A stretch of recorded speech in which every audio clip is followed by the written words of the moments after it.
This is Ritchie-James from Phoenix Rising, and I'm here with the incredible Diso Fluid. How are you all doing today? All right, good. Pretty good. Right, now, first question has to be, the name Diso Fluid, where did you come up with that? Down the pub. It's Always a good start. it's drunken poetry. I think Al came up with it actually. It's a sort of random phrase out of a DIY book. Yeah, it did come out of a misreading a DIY book. Yeah, and we like the sound of it, and it's supposed to actually sound, well, to us it sounds like a sort of badge of honour. So it's really like, I mean, with a lot of Diso Fluid stuff, there's sort of meaning. So it's more like it today and leave a beautiful legacy behind you in the world. So, how did you all actually get together and start Diso Fluid? Well, actually, we were in another band called Feline before Diso Fluid, and well, Drew and I were in that band, and Al joined at the tail end of it. But we've been mates for years. We've all known each other in the sort of scene in London for a long time, and they're like my best buddies. Always the best way to start a band with friends. Pretty much what we did with Phoenix Rising, just started off as friends. Really well, thank you. Yeah, we've been having a really good laugh.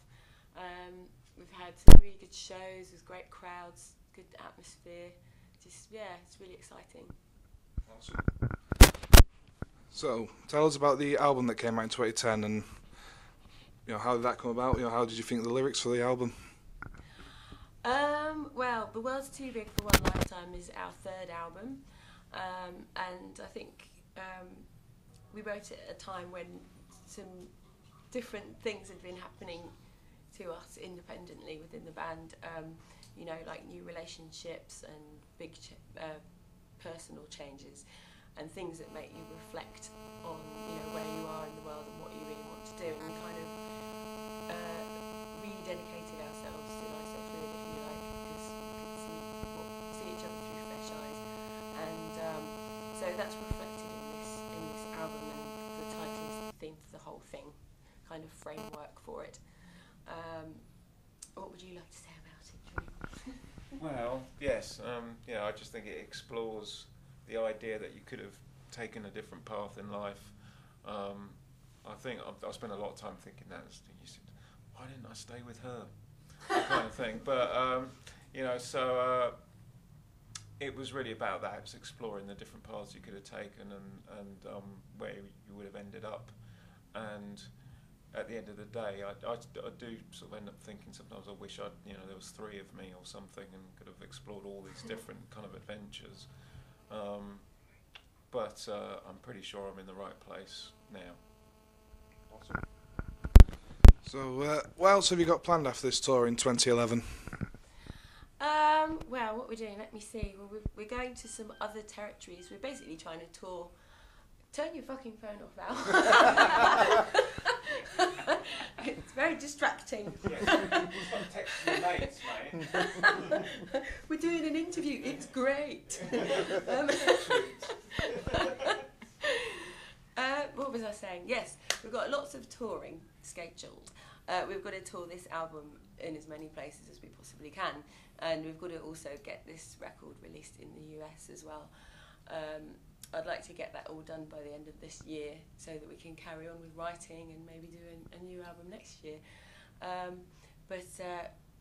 Very exciting news is we're going to go and play Hard Rock Hell Road Trip in Ibiza in June. So we'll be there for a week and we're going to appear multiple times. I'm not sure exactly how many, but we may even be doing something at sunset on the beach, which might be quite interesting. There's a lot of good stuff happening over there. I mean, I've been looking at the thing myself, and it looks really cool, actually. Yeah, I'd like to have a go on the Rocky Okie, definitely. But yeah, I'm really hoping we can still plug in a bass on the beach. I don't know. I'm sure if you ask nicely, they'll sort it out. Yeah, I hope so. So how would you personally describe your sound to new fans? Well, it's unique.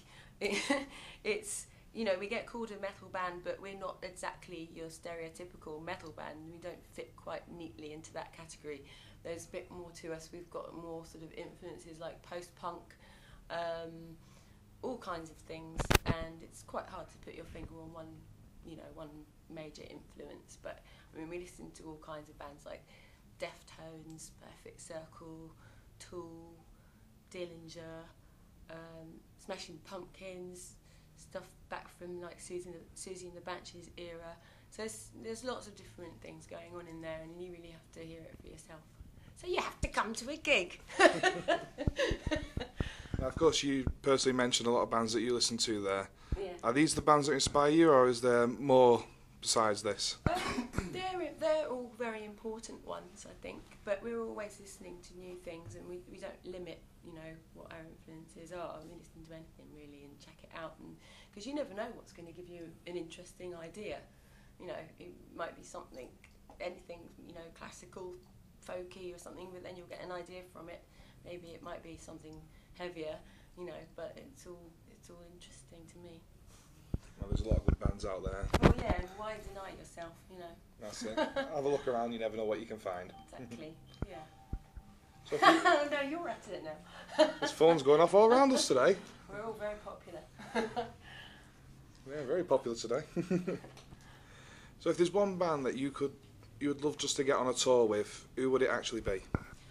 Personally, I would love to get on a tour with Deftones because they're just a really big favourite of mine. You know, I think, well, we all like them, and me and Drew recently saw them at the Gibson Amphitheatre when Drew came over to see me in LA, where I live now, and their show they did with Alice in Chains, it was amazing. It was totally mind blowing. The sound was awesome. So I'd like that. I'd enjoy it very much.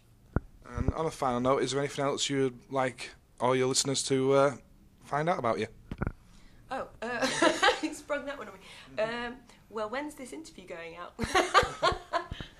Well, it won't be too long, a few weeks away, I'd say, after Hammerfest, which is the end of this month. Okay, well, I think everyone should just get themselves a ticket to come to Ibiza and hang out with us and get a suntan. That sounds like a good plan. Yeah.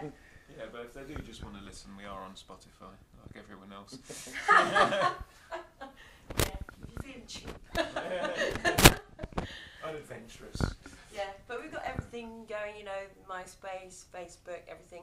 And you can also check out my Facebook page, which is Grog Rocks as well, because there's quite an interaction between all the pages and the band one as well. So, yeah, check it out. Well, thanks a lot for talking to us today, and we'll look forward to your show later on. You're very welcome.